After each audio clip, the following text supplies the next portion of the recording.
Welcome to episode 40 of the G2 on 5G. It's the latest inside scoop on everything 5G.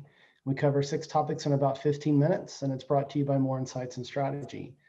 I am Will Townsend, dialing in from beautiful Islamorada, Florida, after escaping the winter weather in Texas last week. And joining me again this week is fellow analyst Anshel Sag. So let's get started with my first topic.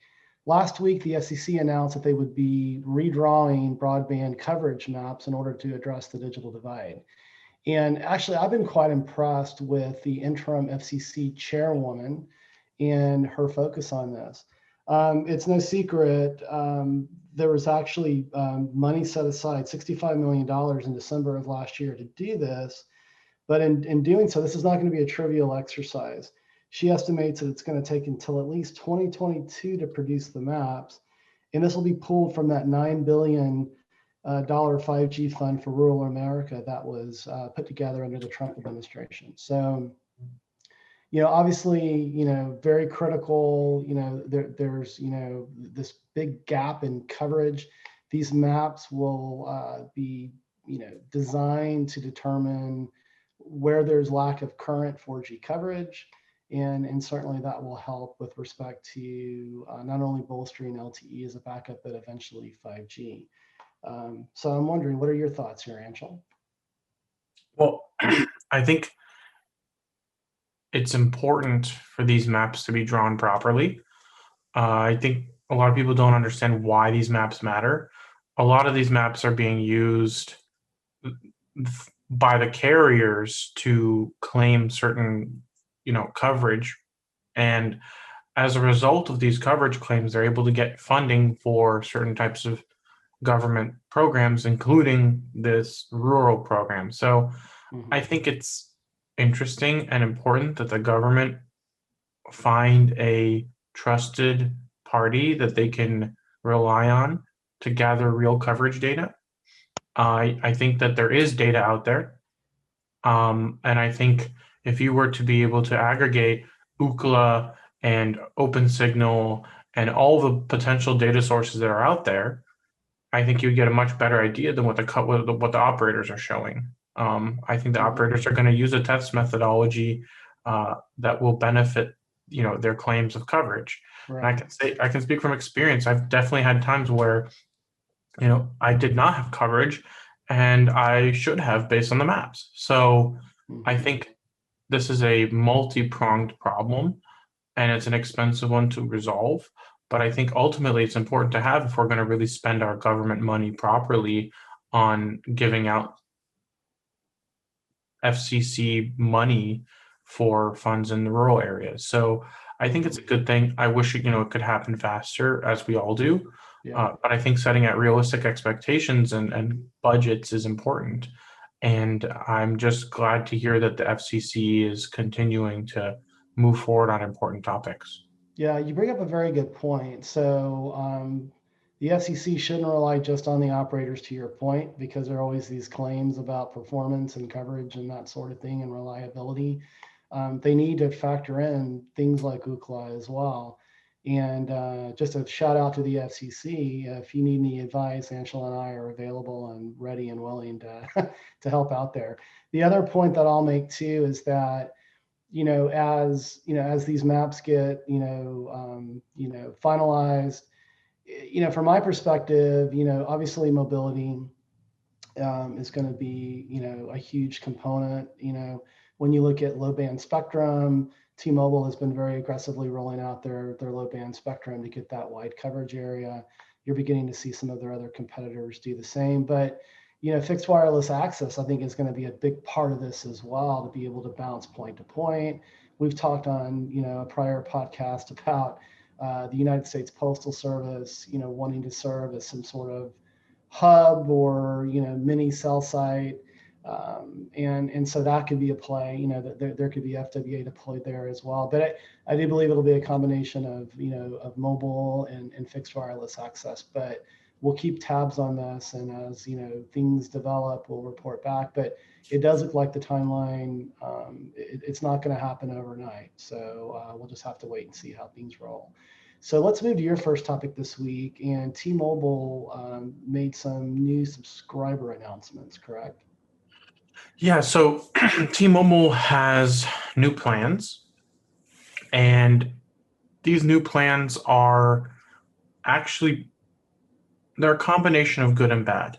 One, they're good that they give an option to customers now to have a fully unlimited 5G.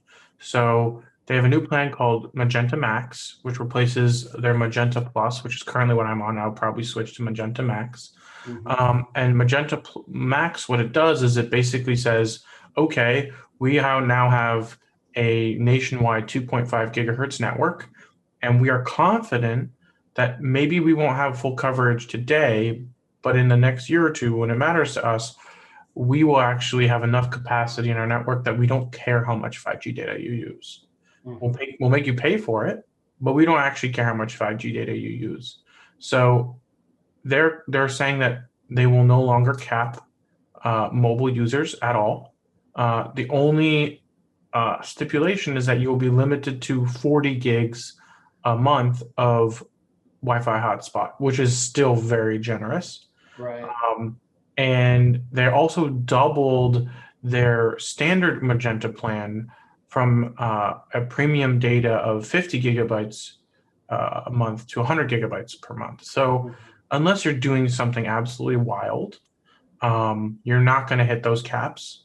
And realistically, for a lot of people, this could be their home connection.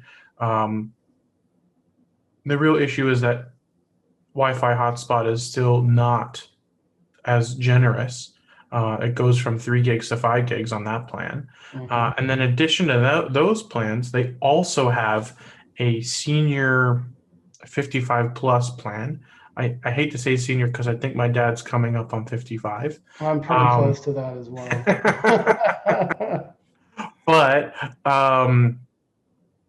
what's interesting is that plan is $90 for 2 users, and they also get unlimited 5G talk and text for $90 a month. So it's $45 a person for pretty good data speeds, pretty good coverage, and I think it's a good plan. And it comes with 40 gigs of 4G LTE hotspot data as well. So it's a pretty good plan for somebody who doesn't want to spend too much but wants to have a lot for it. And I think overall these plans are very competitive. That said, this Magenta Max plan is $85 for a single line, which is pretty steep.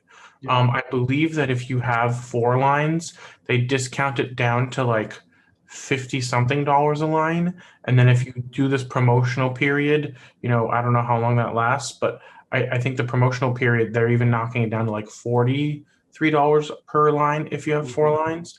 So they're trying to, this is another, T-Mobile flex where they're trying to take advantage of them being a cost conscious operator, but also trying to add some value. I think a lot of people are going to, balk at the fact that prices are going up, which is a valid concern. But I think that $85 a month for completely unlimited is also not outrageous when you consider other operators don't even offer that option. Yeah, and T-Mobile has been, sort of the leader, with respect to the data cap thing, right? With unlimited plans. I mean, I think they were at 45 or 50 gigs.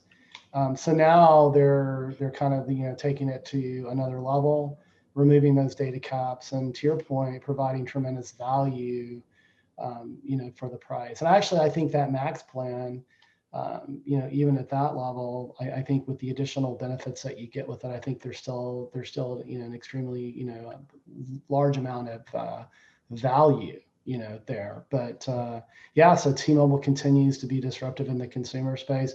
You and I have had a chance to speak with the team, in particular the T-Mobile for Business team recently. We can't share any of that information at this point, but on a future podcast, I think we'll have some things to share with respect to how T-Mobile, now that Sprint and T-Mobile have come together, how they're going to go focus on the enterprise. And so that's pretty exciting. So we'll share that on a future podcast. But let me move to my second topic this week. I want to talk about the C-band auction. And the kimono was opened on what some of the operators paid, and it raised a record 80, 81, 82 billion dollars. Well, Verizon constituted about half of that at over 45 billion. No surprise, they had huge gaps in their mid-band footprint. And I actually had wrote it before this was revealed this week. Last week, I contributed an article to RCR Wireless, weighing in on some of my insights around C-band, and I kind of identified three areas, and one was this huge price tag, right? And how AT&T, as an example, had to go secure credit facilities in order to sort of finance their spectrum holdings. But the two other things that I also identified with C-band is, we've talked about this before, it's upper mid-band, so it requires densification. So it's not a trivial exercise. It's not going to be an inexpensive exercise.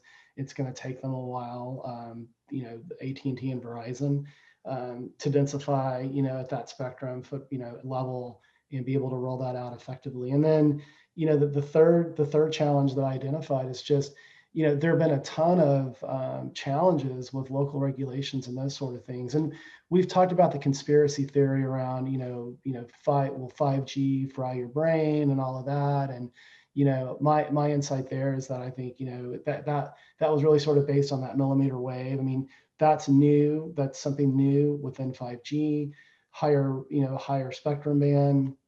That also requires a lot of densification. But there's just been a lot of silly, over-regulation in my mind, even in my hometown of Austin, Texas, where we're very tech savvy, yet our local government, doesn't like the aesthetic look of the massive MIMO antennas, or, they're concerned about these small cell devices being pole mounted, strand mounted, and that sort of thing. So there are going to be a lot of challenges here. So I'm wondering, just sort of beyond what was revealed this week on what Verizon paid, what do you have any additional insights? Yeah, I think I was interested in the fact that Verizon actually spent more than anyone expected. Yeah. I think it was because they were so aggressive in getting that A block. My understanding is the A block is 100 megahertz of spectrum, and that would be the first one released basically the end of this year. But what's interesting is that I think it's 60/40, I think it is. So 60 megahertz goes to Verizon, 20 goes to AT&T. Mm-hmm. So they won't have the full spectrum that they've actually bought until later, 2022, which is what we expected. And, it'll take time for clearing and stuff like that. So I think it's probably going to be a year or two until we really see the benefits of this auction. I do think Verizon will have to densify. Verizon already has a fairly dense network, but it's nowhere near as dense as someone like T-Mobile and Sprint, because they had to be dense as a result of the spectrum that they had. So I think it's going to be very interesting to see how this pans out. But I welcome competition, and I hope that Verizon and AT&T can really, put something together that will be competitive to what T-Mobile will have today. Obviously T-Mobile's network is not fully built out yet. We'll probably see that realistically end of this year, but I think that will set a good benchmark for what AT&T and Verizon have to live up to with their mid-band spectrum. I agree. Well, let's move to your second topic this week. And, we talk about China often, and the GSMA, released some figures with respect to projections for 5G subscriptions in China. Yeah, so the GSMA released a, one of their many studies that they do, and they found that their report, the Mobile Economy China, estimates that 5G connections by 2025 will represent 47% of the total mobile connections in China, surging from the current 12%. So currently 12% of China is on 5G, and they expect that it will be 47% by 2025. I think that's a reasonable assumption. Yeah. And that, Conservative in my estimation. yeah, and that China will be one of the leading countries in terms of 5G adoption by 2025. Also, not an outrageous assumption. Yeah. And that they will only fall behind South Korea, the U.S., and Japan in terms of percentage of adoption, which also makes sense because China is a gigantic country. Yeah. And the reality is that comes out to 822 million 5G subscribers by 2025. And I think that's totally reasonable considering how many 5G mobile subscribers there are in China, which is well over 1 billion. Yeah. And all I can say is that this is a conservative, as you said, and I think that we might even see even a faster uptake because everything about 5G has been faster and more aggressive than 4G was by a lot. Because I remember the 4G rollout. I was a newly minted journalist at the time, and I was running around with Verizon USB dongles because those are the only devices you could get in your hands to test the new 4G network. Yeah, it's interesting. I'm wondering, I'd love to get your opinion on this as well, because I have one. I mean, yeah, just given the sheer population of China and the aggressiveness of, the telecom operators, they're the big three. And obviously, because it's China, there's a lot of government intervention and subsidy going on there. Do you think that as they accelerate their subscriber base, and I'm going to hold my opinion back because I want to hear yours first, do you think that gives China an advantage relative to the US and other countries as far as leveraging 5G to drive GDP growth? Oh, 100%. I think there's a lot of fear mongering about the 5G race. Yeah. I hear that a lot. But the truth is that no matter how far behind China is or how far ahead they will always have a structural advantage in that the government is fully invested in ensuring that 5G is deployed in a uniform, consistent, standardized way that facilitates an environment that will ensure new industries that will prop up as a result of 5G. They're going to go full on, force every car manufacturer to standardize around one 5G standard for automotive. They're going to make everybody, all cities standardize around this specific standard for car infrastructure. It's like they're going to mandate things that we simply cannot because the central government has that kind of power in China. And I just think that they will have an advantage on 5G regardless of what we do. But it will be interesting to see how much their regulatory advantage will help because, the reality is that whatever the central government wants happens. And we just don't have that kind of power in the US. And having, a uniform regulation allows for faster adoption of new technologies. And that's just the way it is. That said, it also allows for less creativity and less flexibility. So there are some trade-offs. So the possibility is that, they might get new use cases before we do. And that's just the way it is. And I don't think there's anything the US government can do other than try and, gather all of the different interested parties in the US and make sure that they at least understand each other and work together. And like you've mentioned before, having those barriers in localities with, city councils is probably the biggest barrier I think we have. Yeah, no, I agree. And so I agree with you. I think it does give China an advantage.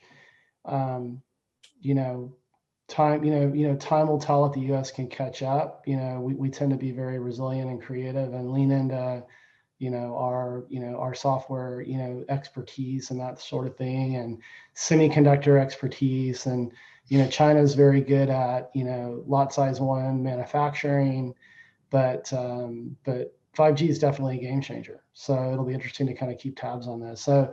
And that's a nice segue to my third and final topic this week, talking about government involvement. It was announced that DARPA and the Linux Foundation are collaborating together to deploy 5G for U.S. federal government use cases. And we've talked about DARPA on prior podcasts. And I think for a lot of people, when they think of open source, they think, oh my gosh, open source, isn't that vulnerable? You're using a common kernel, software kernel, and could that be kind of a security risk? And I've spent a lot of time with the Linux Foundation, spent a lot of time with open source, and one of the superpowers I think that open source brings is that because you have so many eyeballs upstream and downstream, that actually it bolsters the security aspects of it as well. And so I wasn't that surprised when I saw this announcement. There's actually going to be a conference held in March. It's an open networking forum event where I don't know to what degree they're going to present the details, right? Because this is tied to national security, but there's going to be a discussion around further discussion around this collaboration. So I think this really sort of points to all the goodness that the Linux Foundation, the networking team, has been focused on to drive open source connectivity, not only on the enterprise side of things, but on the service provider side of things. So do you have any additional thoughts?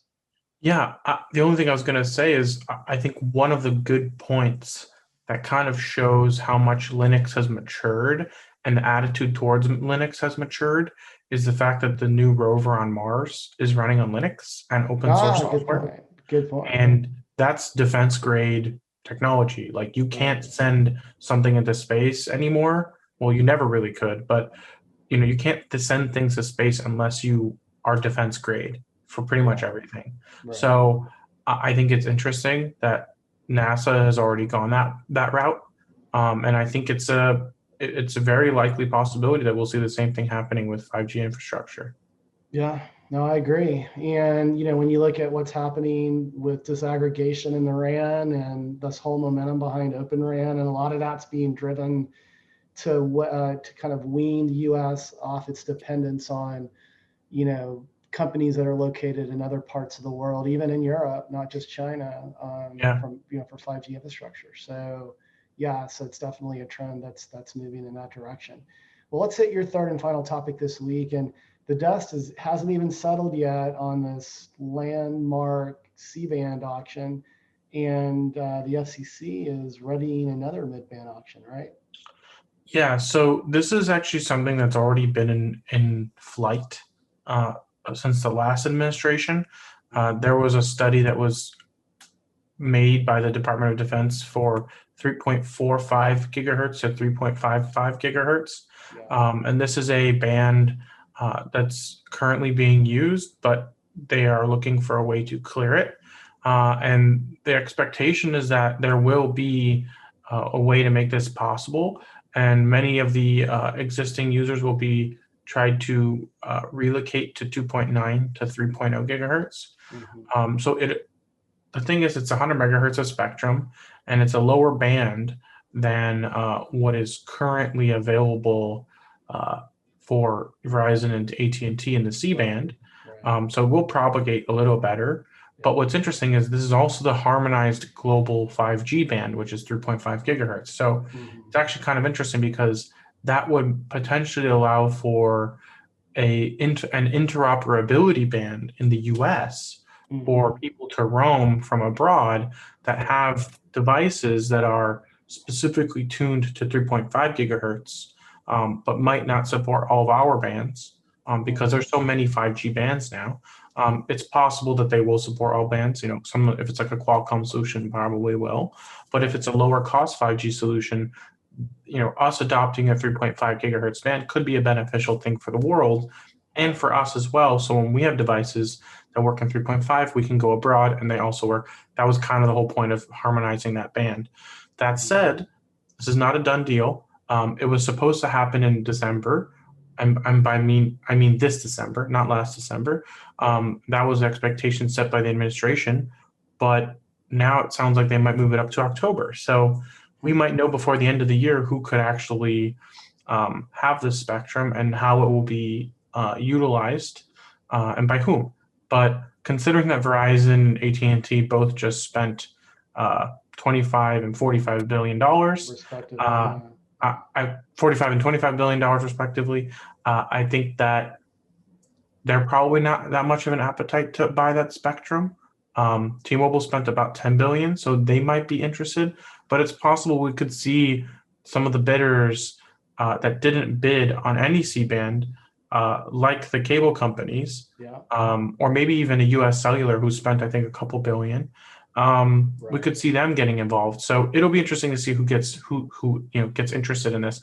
We could also see, some private equity firms which also bid on some spectrum, buy that up and hold on to it, expecting its value to increase as some operators reach out and think, oh, we've got holes in these areas we want to fill with 3.5. So we'll see what happens. But it's an interesting thing. It's good for, I think, the industry because we need more spectrum, and the more spectrum we have, the less scarce it is, and the less scarce it is, the less people overpay for spectrum and eventually overpay for service and connectivity. Yeah, you mentioned US Cellular. So they're focused on a lot of rural America. And to your point, this swath of spectrum, propagates a little bit better than what we just, saw, auctioned in C-band. And so why on earth wouldn't the FCC consider some sort of carve out? I don't want to say subsidy, but some sort of carve out for US Cellular, because they didn't really purchase a lot of spectrum in this last auction. And and if we really want to solve this digital divide issue and get cellular connectivity out into rural America, I think instead of just continuing to fill the government coffers, there should be a carve out. I think that would be fair. But I just think I think part of the reason why they didn't bid on C-band is because it's 3.7 to 4 gigahertz, and that's going to be really hard for them to build out. It would be, just those assets would be really, really difficult for them to build out, just given the the part of the country that they focus on. I agree with you 100%. Well, hey Anshel, it was another great podcast. Why don't you take us home? Absolutely. We hope that you guys our listeners and viewers enjoyed this week's podcast. If anyone out there would like to provide insight on a specific 5G topic for a future podcast, please reach out to us on social media. Will as at Willtown Tech, and I'm at Anshel Sag. We hope you have a great weekend, and please tune in again next week.